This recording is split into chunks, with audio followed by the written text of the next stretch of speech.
Hello, a warm regards to all my friends of New Vision University, to all who supported us, my fellow comrades. There are many theories, opinions, reasons are floating around us.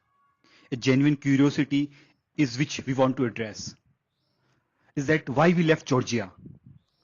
And the answer is on 17th March 2020, we received an official letter from university, which clearly indicated the future uncertainty that we may face.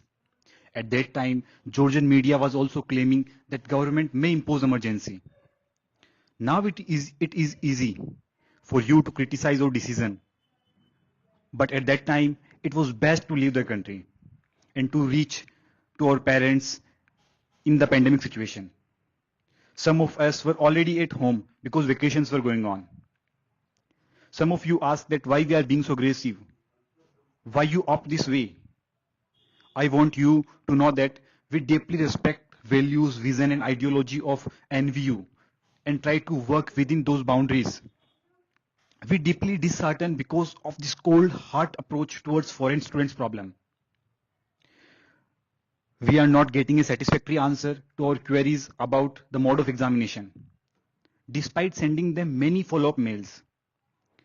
My dear comrades and my friends, I want to quote the heading of second ARC report published in 2005.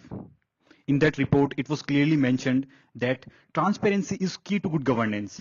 That if we are transparent with our students or with anyone, then only we can govern them. Then only there can be good administration.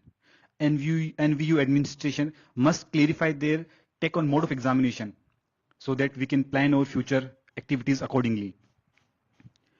And we collectively believe that mode of examination can never decide that how good doctors we will be in future.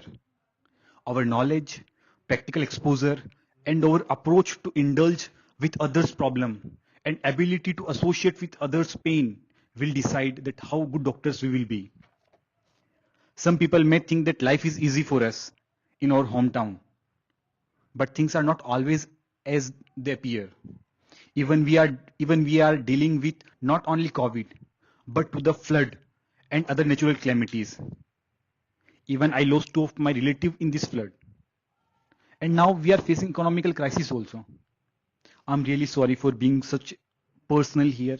I don't want to come these matters in this video, but I want you to know that this is unprecedented health emergency situation and we are dealing with a pandemic. So please show empathy toward each other and try to understand others' point of view with open mind and open heart. Thank you.